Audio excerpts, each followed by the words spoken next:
पाकिस्तानी मर्द मुजाहिद सेनेटर मुश्ताक साहब को गिरफ्तार कर लिया, जो कि हम सब जानते हैं, लेकिन अब वक्त है आवाज़ बुलंद करने का, क्योंकि कश्ती में मौजूद बाकी लोगों के ममालिक में बहुत अच्छी आवाज़ बुलंद की जा रही है। उनकी हुकूमतों को प्रेशराइज किया जा रहा है कि हमारे जो लोग वहाँ कैद हैं उनको आज़ाद करवाया जाए। लेकिन अफसोस की बात यह है कि पाकिस्तानी अवाम उस तरह से हिस्सा नहीं डाल रही। ये वही सेनेटर मुश्ताक साहब हैं जिनके सर पे सारा पाकिस्तान ये कह रहा था कि जी हम भी ग्लोबल स्मूथ फ्लोटिला में ऐड हैं, हम भी अपना हिस्सा डाल रहे हैं, हम भी गजा की मदद कर रहे हैं। अब बात दुआ के साथ आवाज़ बुलंद करने की भी है। अगर हम सोशल मीडिया पर भी आवाज़ नहीं उठा सकते, घर बैठकर भी ये काम नहीं कर सकते, तो रोज़े महशर ये तैयार रहें कि आपके पास कोई जवाब नहीं होगा कि हमने गजा के मुसलमानों की मदद क्यों नहीं की। हम आवाज़ तो बुलंद कर सकते थे। ये बात याद रखें कि अगर आज हम खामोश रहते हैं और खुदा न खास्ता वहाँ कोई नुकसान हो जाता है, तो कूफी और हम लोगों में फिर कोई फ़र्क नहीं है।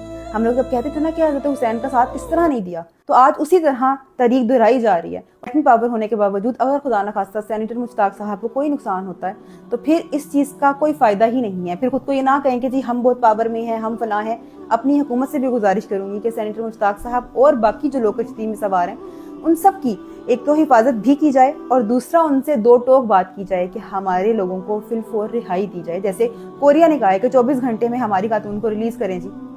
अगर वो ऐसी गैरत दिखा सकते हैं तो हमारी भी गैरत का मामला है।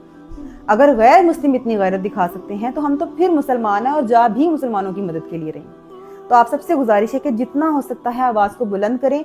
यही इस वक्त हमारा काम है। एटलीस्ट हम रोज़े महशर ये तो कह सकते हैं ना कि या अल्लाह हमारे हाथ में आवाज़ बुलंद करना था और उसमें हमने अपना दिल का जोर लगा दिया, और यही इस वक्त ज़रूरी है।